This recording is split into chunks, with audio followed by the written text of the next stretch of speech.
Now, Sports Talk with Brodes. Here's Hunter Brody. What is going on, everyone? Welcome to Sports Talk with Brodes. We are broadcasting live from the Manscaped Man Cave. You get 20% off and free shipping with the code BROD at manscaped.com. I guarantee that you will love all of their products, and there are so many to choose from. Manscaped.com, promo code BROD, 20% off and free shipping. Check it out now. So on Friday, I said, I don't want to talk about the Eagles. I naturally go down the road of Football Friday where we discuss Sunday's matchup on that day. But I was like, you know what? No, screw it. The 76ers are the talk of the town. The Eagles, there's Eagles fatigue involved with their squad right now. Whether you want to admit it or not, we are exhausted with the crap that they put on display week in and week out.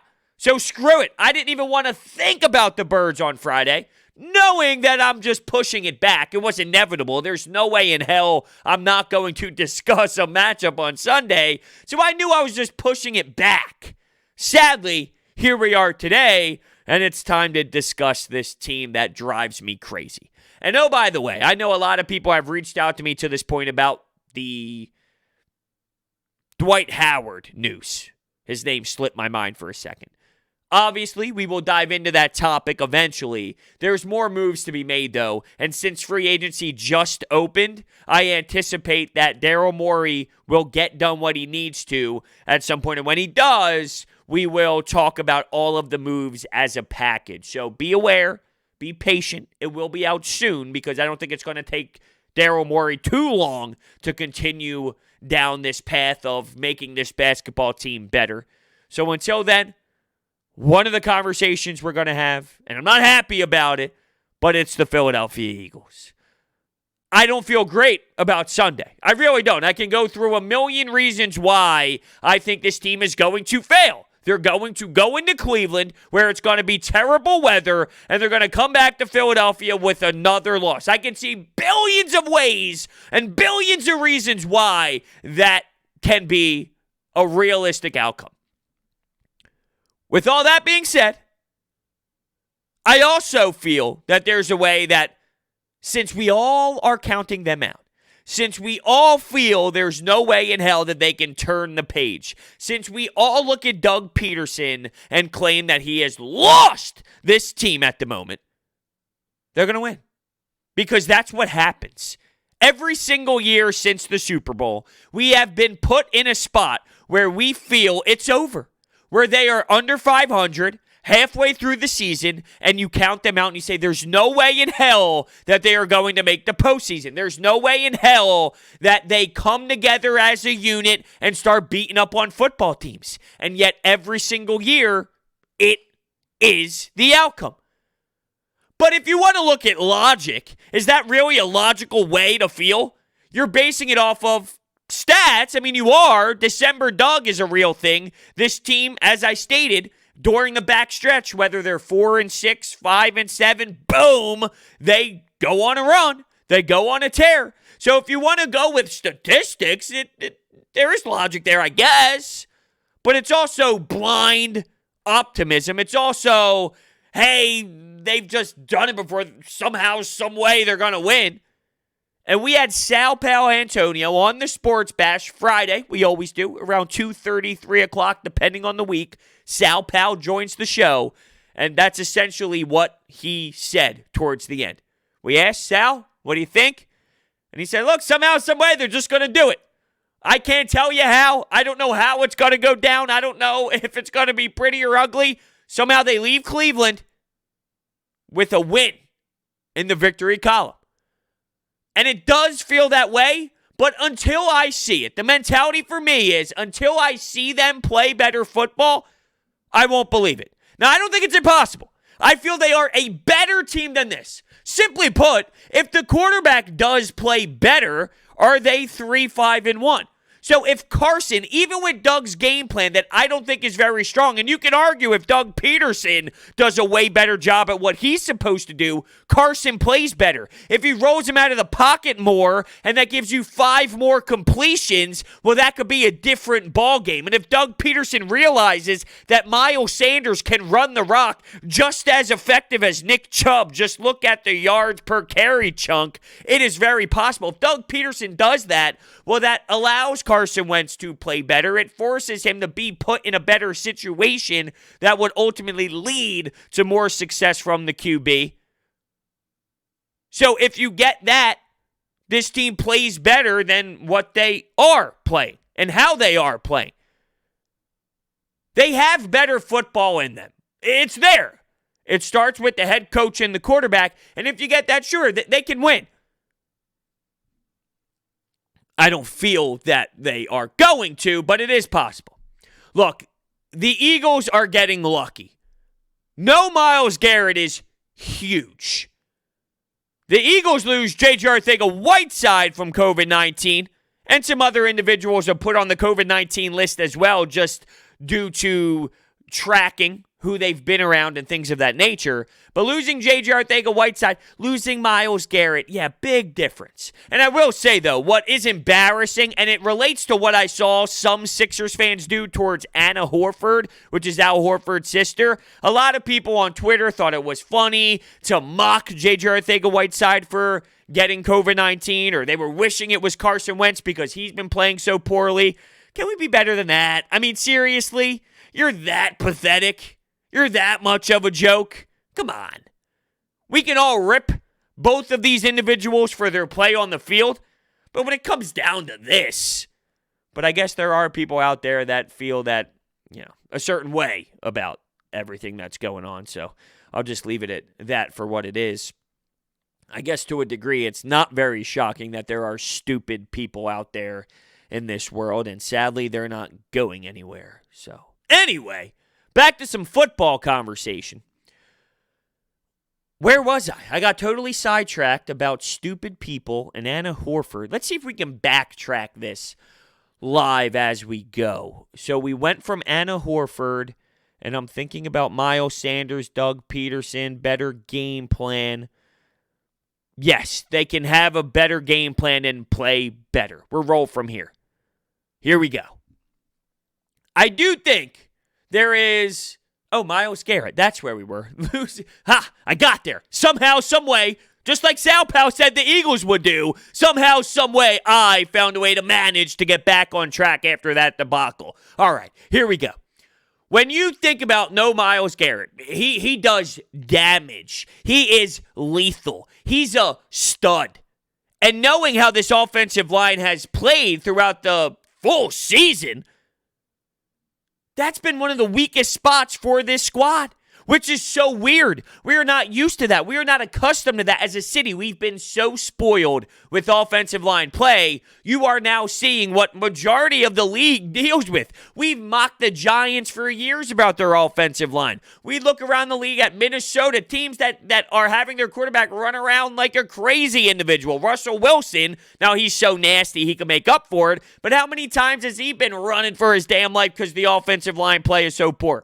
We've seen such poor play, and that's what a lot of the teams are used to. We're just not.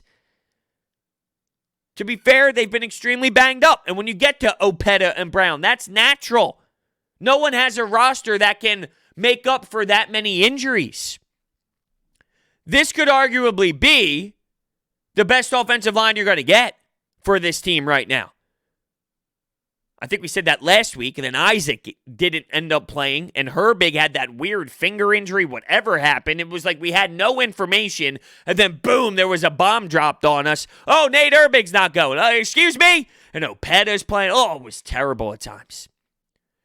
But not having to face Myles Garrett is such a monstrous difference, and I just feel that having a linebacker like this with JP on the left, Isaac on the left as well, Jason Kelce, as long as he's not snapping balls into the feet, we should be okay.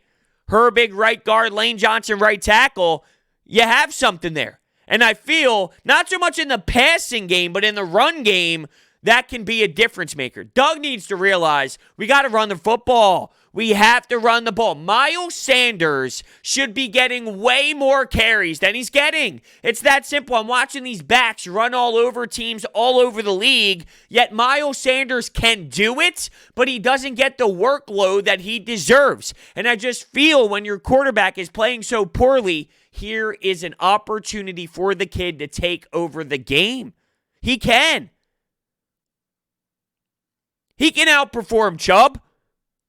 He has the ability to, but will Doug put him in that spot? I'm very frustrated with Doug. I don't think he's been his best when it comes to game planning, and that's where you win and lose football games in the preparation heading into the weeks. They had 2 weeks to prepare for that nonsense performance that they put on against New York. Now, this is a winnable game. Backs are against the wall. It's going to be tough, but it's a winnable game. We had on Jake Trotter of ESPN. He covers the Cleveland Browns. He is their version of Tim McManus for ESPN. He said that he believes that Myles Garrett not playing due to COVID changes his thoughts on the outcome of the game. If Garrett was in, he thinks it's a Browns victory. With Garrett out, he looks at it as an opportunity for the Birds to really sneak out of there with the win. And he claimed that that defense does not play well when Garrett is not there. It's not like they have this defensive line filled with a bunch of nightmare scenarios. It's him. He's the nightmare scenario. Take him out of the equation, and there is a chance on that football field where the Eagles actually win the battle in the trenches on the offensive side. It's been a while since I was able to say the sentence, and to be fair, I didn't say they actually won their battle. I said there's a chance to. They need to complete the job, but they should be able to. You can work in the pass game as well. I don't want Carson Wentz dropping back 45 times, but you can take advantage of their secondary. You can take advantage of some of their weak spots on the defense. It's there. But I want it to all start with the run game. Take the ball out of their hands. You know what they're going to try and do? It's simple. Baker Mayfield is going to be a game manager, and he's just going to hand the ball off to Chubb and Kareem Hunt, and they're going to try and take advantage of that matchup. Now, this defensive front, I expected so much more from Fletcher Cox, Hargrave, from everyone involved, except for Brandon Graham. Brandon Graham has exceeded my expectations. Everybody else, let's go. Wake up. You got to be more effective. They need to make this Browns team one-dimensional. You just have to. One-dimensional. You're not going to stop this run game. It's that much of a force. And they like to use the outside. They'll beat you with the speed. They'll get the chunk yards. They'll be creative with it. Hell, maybe they even throw in some read options. Maybe they'll throw in some insane misdirection or some jet sweeps. Every team seems to do it against the Birds. Every team seems to do it in such a great way, too, may I add. You had teams earlier in the year who you never would have anticipated would even go down the road of misdirection, jet sweep. They haven't done it, and then they play the Eagles. They see the Eagles on the schedule. They watch their film, and oh, yeah, I forgot. They target the weaknesses of the opponents, unlike Doug Pederson. He doesn't do that. He just picks plays blindfolded, but they watch film, they see what the Eagles do poorly, and then they put things in their game plan to attack those weaknesses. So I wouldn't be surprised if you see that whatsoever. It's on the defensive line to attack, to shut the run game down. You might not, to be fair, you might not shut it down completely because they are unbelievable players on the other side. That's fine. You don't have to shut it down completely, but make them feel it. Keep them to reasonable numbers, manageable numbers in the run game where they're going to have to attack in other ways, and that's where possibly you can help out your offense. What scares me, though, is getting to the second level, hitting the linebackers, then what? TJ Edwards, in theory, should be able to stop the run. He should be able to use his body, downhill guy, make a tackle. What if they go to Alex Singleton? What if they go to Duke Riley? You might see Sean Bradley in the mix because one of his strong suits is, just like TJ Edwards, being able to make a hard-nosed tackle. Boom! Right at contact. Boom! Okay, you got past the D-line. Here's the linebacking core. But do I really think that's going to happen? No. Once again, though, TJ Edwards, that's what he is there to do. That's what we are informed he does well. Do it well, then. Do it well. That's a matchup that I'm circling. When I'm watching the game, I have people that I specifically want to look for because I feel, well, hold on a second. I see something pregame that should happen. Will it happen? TJ Edwards is one of them. Just the linebacking core in general. That's one of them. How is Jim Schwartz going to elect to defend this? Are they going to go 3 linebackers on the field? Where you have Duke Riley, Alex Singleton, TJ Edwards, or Sean Bradley, where you have a set of 3. Because you know how the NFL is now. Due to the passing game, due to the offenses, you don't have that. Not all the time. No way. I do think they need to do something on the opposite side of Darius Slay. If you're asking me, I'm putting Jalen Mills at corner, and I'm putting Will Parks at safety. Will Parks had 6 snaps last game. What are they doing with him? How are they not using him in a different way? He's very versatile. Jim Schwartz was asked this in one of his press conferences from Zach Berman of The Athletic, and he pretty much said, look, we have Will Parks for a certain amount of packages. We have him in a certain scheme when it comes to second and longer packages in the passing game because they feel they'd rather have another safety out there. Okay, but he can do more than that. And first off, Avonte Maddox isn't working on the other side. That's not Avonte Maddox's fault. It's not his fault that he's getting thrown in there. That's not his position. That's not what is his best quality. He's not playing on the outside. So he's competing, but him competing isn't good enough. No, Jalen Mills is not good enough either. I'm not claiming that he's some Superman that we're missing out on. I think he can do a better job than Avonte Maddox, though, and that allows Will Parks to be on the field. I would take Will Parks and Jalen Mills over Jalen Mills and Avonte Maddox. Then maybe you can work Robey-Coleman and Avonte Maddox in the slot area, and Crayvon LeBlanc is waiting. All right, how about that? That's what I would do.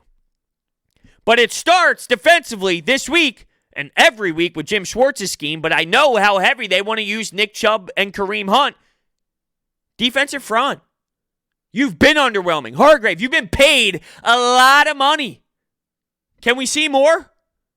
Am I asking for too much after what they paid you to do? Can you get home? Can you slip in? Let this interior do damage, please. The talent is there. Fletch, come on. Now, it scared me a bit when I saw him going to the sideline at the one point of the last game, and he had the whole shoulder thing going on. But he went back out there. He competed. But Hargrave and Fletch, it starts with the interior. And from there, we need more. We need more from this defense. And then when it gets to that linebacking core, that could be the difference in the game right there. Force Baker Mayfield to make mistakes. It is crazy, though, with OBJ, how that impacts the Eagles' defense, because if OBJ was out there, and I know he's been out for a little bit, but if OBJ was out there, that's Darius Slay. That's got his name written all over it, right? Think about the difference of having your best corner on OBJ, and then what can Jarvis Landry do? What can others do? Baker Mayfield essentially has to end up getting them the football, which at times has been a problem. But if you look at the big picture and the snowball effect, the dominoes that fall when OBJ is no longer available for your football team, Darius Slay can then work on Landry. And then what do you have? Now your options are limited. Of course, they have the tight end game, which I think is another thing you can circle on this matchup. We've seen plenty of tight ends abuse this linebacking core, specifically when Nate Gary was there. He's no longer. Does that change things? Yeah, it changes things, but you saw it with your own 2 eyes when Alex Singleton and when TJ Edwards gets legitimate snaps as if they are the go-to linebackers, you do not see a lot of success. At times, Alex Singleton is okay. At times, these linebackers are okay. They're not legitimate full-time NFL starters, and that gets exposed as they continue to play more times. That is a matchup that scares me. And that's where Will Parks, I think, can do an okay job. Not an elite job at stopping tight ends, but he's experienced there. He's done it in the past. That's where I think they can use someone like Will Parks more. Although I've seen it where it hasn't worked. I've also seen him in his career work doing it.